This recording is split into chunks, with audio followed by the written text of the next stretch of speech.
Hey, everybody, welcome back to another episode of Lessons Learned, the dumbest thing I've ever done with money. My name is Suzanne, and I am your head coach from Grace Financial Coaching. And it is my privilege today to welcome Cody Sizemore of Sizemore Financial Coaching. How are you doing today, Cody? I'm doing great. Thanks for having me. How you doing? Good, excellent. So let's talk a little bit more about your background. Cody is a master financial coach and former Financial Peace University coordinator, trained by both Ramsey Solutions and New Money Habits. Cody has helped his clients gain control of their finances and gets to the deep-rooted mental and emotional aspects of money, which we know can be very difficult.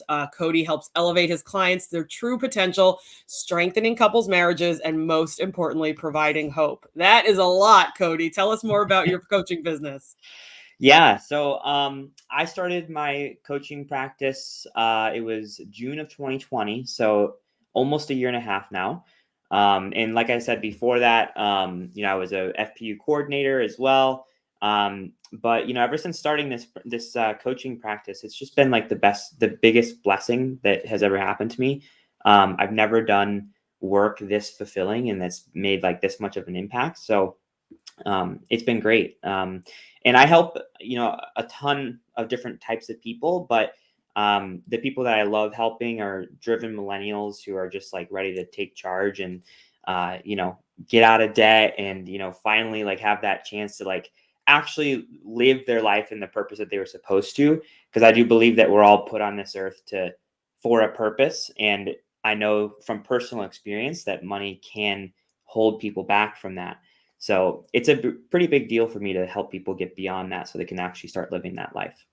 That's great. And I think it's important to point out that the definition of millennial is not the people still coming out of college, right? We're talking No. really more, I think it's demographics tell us it's like very, very late 70s. Sometimes some people say it's early 80s. So these are people who are approaching 40, 41, 35, 37 years old. Yeah, I would say it's basically anyone between the ages of like on the younger side, I would say maybe like 24 to 23, and on the older side like early 40s, like Right. 41, 42, 43, Yeah. somewhere in there. I know my husband still falls technically falls into the millennial category most of the time, and Mhm. he just turned 40. Don't tell anyone. It's funny, So, those quote unquote elder millennials, they're always like, I'm not a millennial. I'm like, yes, you are. Yes, you are. but you know what? I don't want to get lumped in with Generation X either. Right. So Right. it's one or the other, right? Pick your poison. So Yes. Yeah. what are you I really wanted to focus on the part where you help strengthen couples marriages because Mhm. money is so damaging to a relationship if Yeah. it's not being handled properly. So what are some of give us an example of someone you worked with or what are the things that you have seen that you've been able to help married couples work through? Yeah. Well, I think a couple of the most common things are one is that a lot of couples just don't have their money combined. And sometimes it works well for people to do that way, but I found that generally speaking, when couples work together with their finances and they actually work as a team, then that automatically strengthens their marriage as well. So that's one thing, and like people, when that happens, there's no communication, there's no like team aspect. It doesn't feel like you guys are building something together. And even sometimes there's things that happen behind closed doors that maybe the other person wouldn't necessarily agree with, and that kind of secrecy can really be damaging. So helping people just like realize like, hey, like you guys are married, like let's work as a team. um I would say I don't think I've ever had a time where people have combined finances as a married couple that they've ever regretted it and like things have gone bad.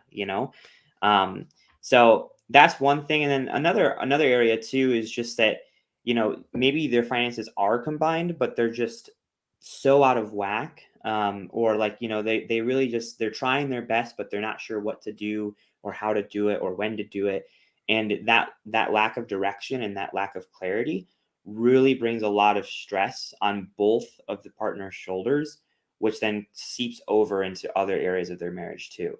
So just helping them get those things on track and in a better shape it affects their communication. It affects their love life. I mean, it affects a lot. Even their family and their kids, it affects a lot. And seeing that kind of transformation with not only individuals, but also married couples is just an amazing thing to see. Yeah, it is so stressful, and you and I know that money fights and issues are one of the top reasons for divorce in our Mhm. culture. Yeah. But I still don't know that that really translates to people realizing, man, this is one of the top things in my marriage that we're gonna have to deal with. We always think of dealing with the in-laws and dealing with the kids and Right. Right. and personality differences and empty nest syndrome and stuff like that. And it's not necessarily we kind of all of those things are actually touched by our money, right? So our money Mhm. touches everything. But we don't always think of our finances as one of the top three things we need to keep straight in our marriage relationship. Yeah. I always tell people that, money is not everything, but money does affect everything. Whether we Yes. like it or not, it's just one of those things. It's like, hey, that's the reality of it. And the sooner that you can realize that and the sooner you can get things under control, the sooner things are going to be better. So, Yes. yeah. Absolutely, absolutely. So, Cody, my show was created to help people that we realize we all make financial mistakes, even though we may be the experts now. We weren't always. So, I would love for you to share one of your financial blunders for your past and tell us what you feel is the dumbest thing you've ever done with money. Yeah. So, I mean, I've done some pretty stupid things, but I think that the biggest thing with the largest price tag was when I took out student loans and I went to college for a couple of years.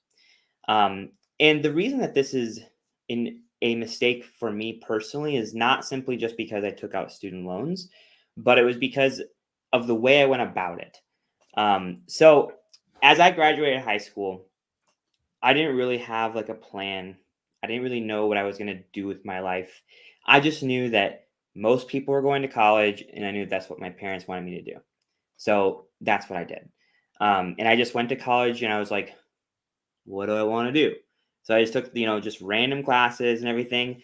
And I tried it out, and I went for 2 years, and by the end of that 2 years, man, I it was like I was like a walking zombie Oh, on campus. Like, it was just really draining a lot from me because I didn't feel like anything that the college had to offer was something that I like was interested in, something that I was passionate about.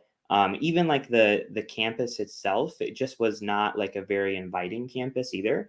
mm. And it was just very draining. And because of that, I racked up over $20,000 worth of student loans, and Oh boy. I was working a job making $9 an hour. So I was like, how am I ever going to pay for these? And I ended up just dropping out, right? Not for lack of like, hey, I couldn't do college or anything like that. It was just a lack of like, I just wasn't interested in it. And I think that the mistake lies within a couple things. One is that I just did what I thought I was supposed to, Right. and I didn't listen to my heart. I didn't listen to my gut. And because of that, I had to pay off a $20,000 price tag for really no reason. Mm. Because I'm not using anything that I quote unquote learned in college while I was there, I don't actually use now. I like how So it's quote unquote learned. yeah, yeah. So that's one reason. But then another thing too is that when I did go to college, I also did what everybody else was doing. And I went to a big university, and like that was a mistake too. Like, I didn't need to invest all of that money just because it was the big shiny school, especially if I didn't know what I wanted to do or, something like that. I definitely should have went to a community college to test the waters.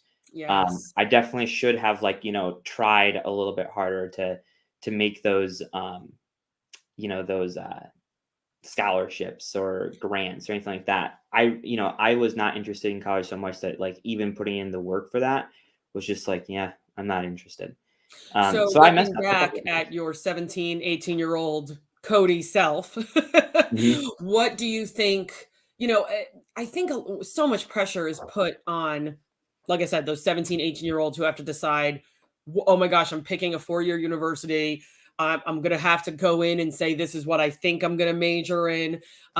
What did you think when you were 17, 18 that you would actually end up using the college degree for? Did you have any inclination? Not necessarily. The only thing that I knew was that I loved music. So, I played in a band at the time, and I was booking concerts for a job at the time as well. I was actually like just starting, so I was kind of shadowing someone, and then I later on moved up years down the road. Um, but I went to college, and my major was just general business. Okay. And that was just because I was like, okay, well, that's something that I know is very broad and I could use in a lot of different ways. So I might as well start there and then kind of narrow it down as things progress. But the thing is that like things just never progressed. Right, right.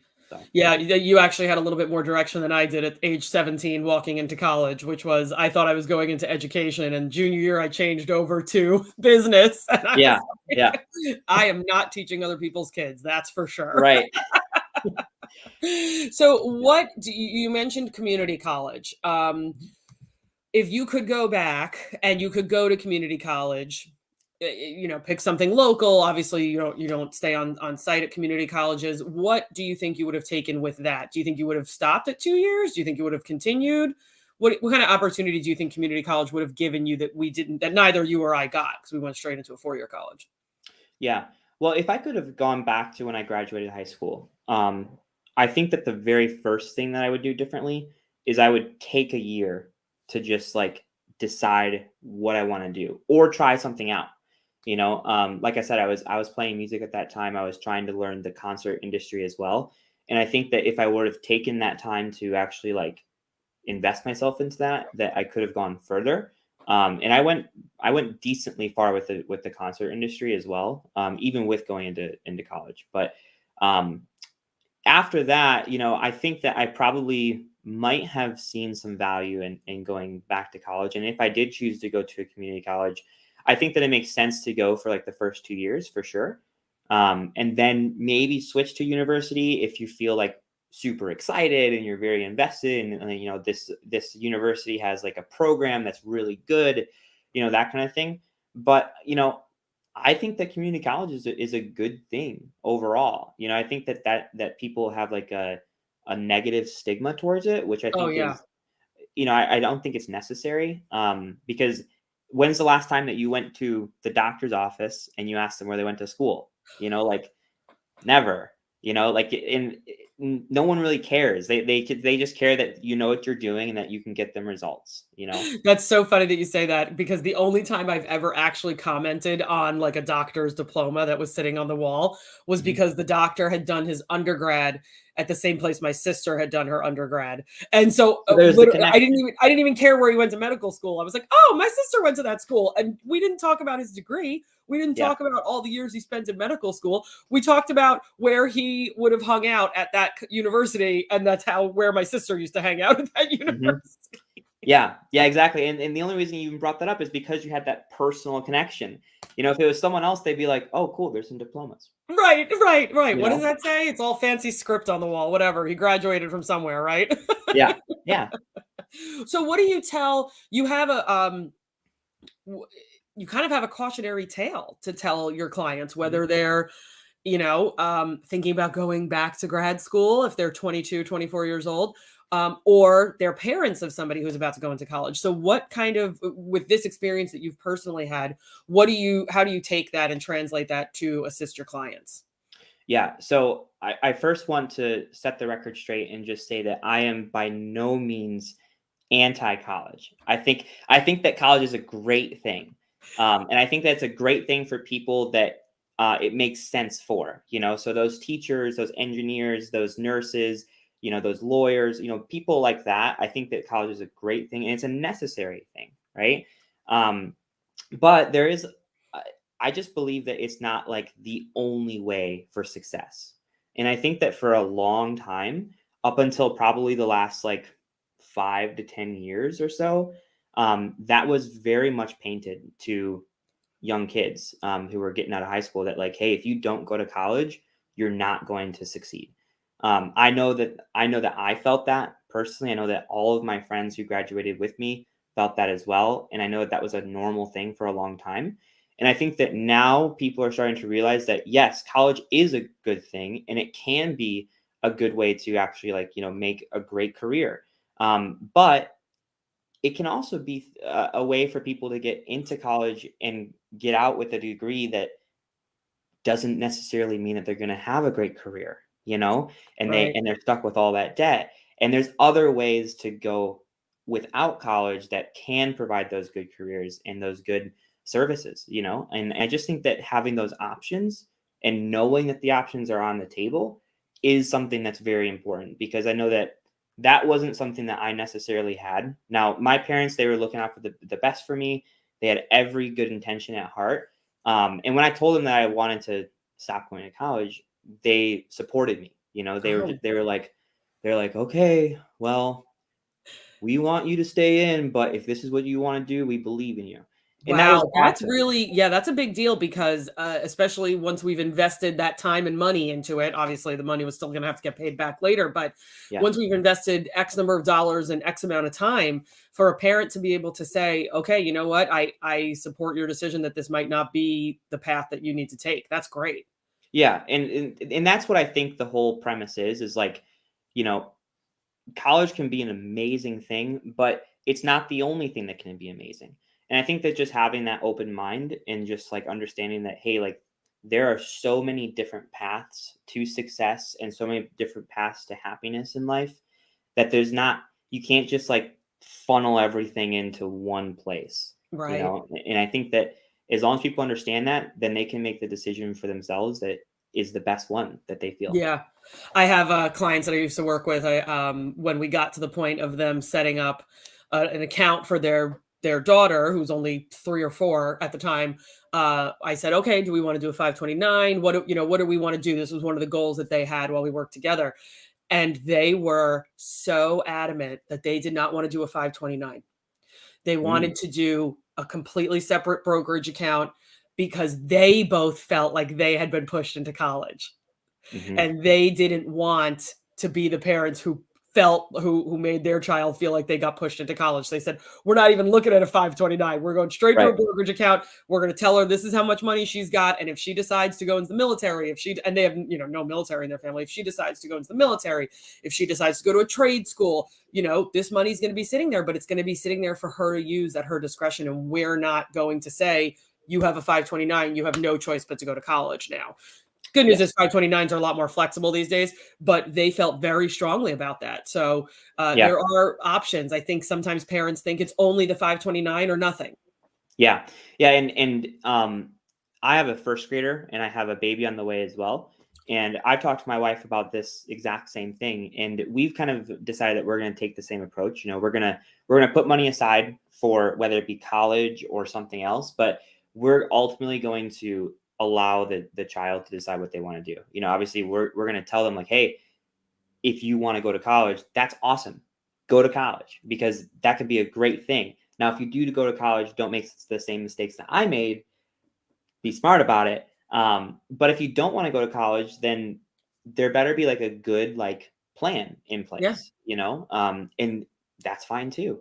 And if you right. don't use this money for college, and instead you want to use it for, starting a business or for buying your first home or something like that, then that's totally fine, because that money is not necessarily for college. It's for to help you get your life started on Yes. the best track. Yes, and you and I Um, both, I know that you feel strongly about internships and mentors, mhm. and that money can sit there and, I don't even think they have unpaid internships anymore, do they? But Few and far between. right, right, exactly. So if you get an opportunity to do an apprenticeship or an internship and it doesn't exactly pay the bills at age 18, 19, that can also be used for that as well too. I think that Mhm. having that little pile of money can create opportunity to maybe push a child into the direction of, "Oh, I do want to go to college."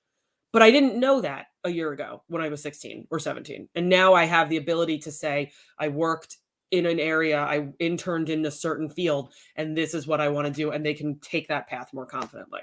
Yeah, I think that it ultimately liberates them to like think critically, and make decisions on their own.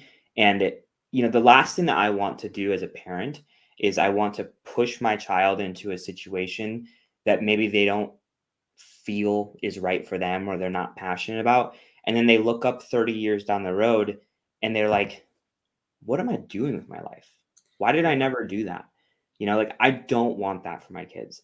Yeah. I would rather my kids fail at something and know that they tried than to get stuck in something that they don't want to do and wonder what if, and I think that just like you as a parent to be able to do that for your children, to me that speaks volumes, because that's you as the parent saying, hey, I have faith in you and I believe in you and I think that you are going to be great no matter what you do.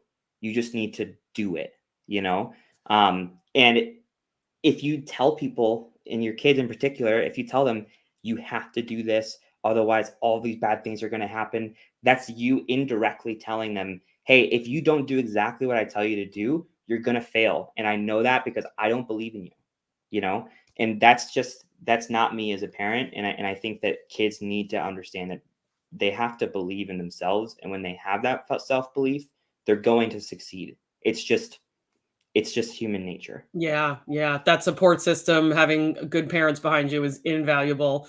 Cody, tell our audience where they can find you online. You can find me anywhere at Sizemore Financial Coaching. Beautiful. Instagram, Facebook, all the good ones. Yep. Awesome. Well, Cody, thank you so much for joining us for Lessons Learned, the dumbest thing I've ever done with money. We loved having you. This was invaluable information.